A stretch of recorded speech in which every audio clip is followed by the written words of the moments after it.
Game number 1 going to the Wheeling Nailers by a final count of 3-2. Matt Melzak, Scott Pollock back with you. Let's take a look now at our ProMedica shot of the game, brought to you by ProMedica. And we go back to the second period. Game was tied at 1. Shane Berschbach untied it as he found the back of the net on the power play goal. Power play, and that time it just goes far side. Great shot, Berschbach.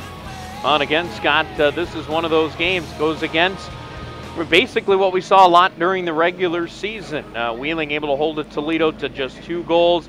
Walleye even scored first in this game, where they didn't lose much all season long when they got the first goal, but they did tonight. No, he didn't, and credit Wheeling both times being able to bounce back from the power play goal. They fell down a goal, 1-0, fell down 2-1. They both times able to bounce back, and they kept the game where they needed to go, and then they get the Gilbert goal in the third, and they earned, you know, you heard Coach Alon talk about it. They earned, credit to them, earned the first game of the series. Yeah, they got a couple of breaks as well. You think of the Justin Mercier goal, Scott, that may have changed the course of direction of the game if that one goes in. Instead, Toledo was shorthanded instead for the next 2 minutes. Yeah, no doubt. The game had a lot of strange bounces. We saw that throughout.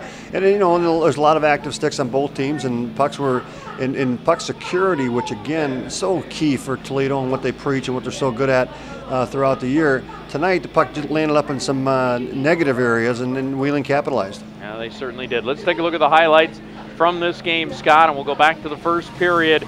Things were exactly as we thought, very physical. Cody Lampl on the power play gave Toledo the 1-0 lead. Yeah, after a couple good kills, power play takes over. Lampl, the big bomb to give Toledo the 1-0 lead.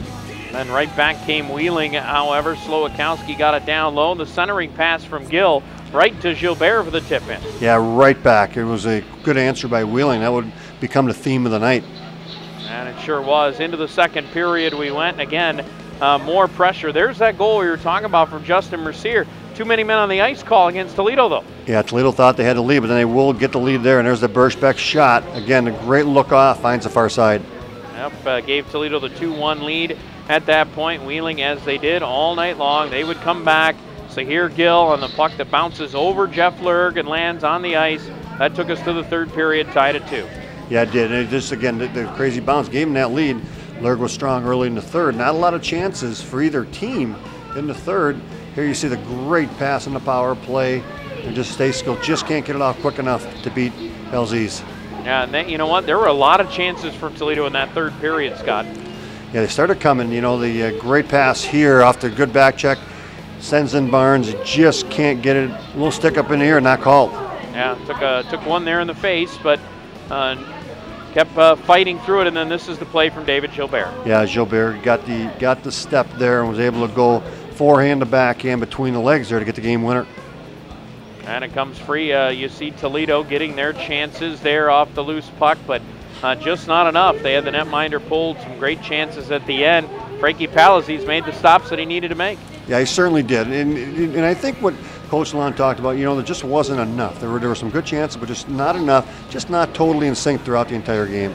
Yeah, and maybe just getting the practice tomorrow, getting out on the ice again in game 2 will correct a little bit of that, won't it? Well, what the positive here is this team has rebounded so well. They focus so well. They understand the task at hand.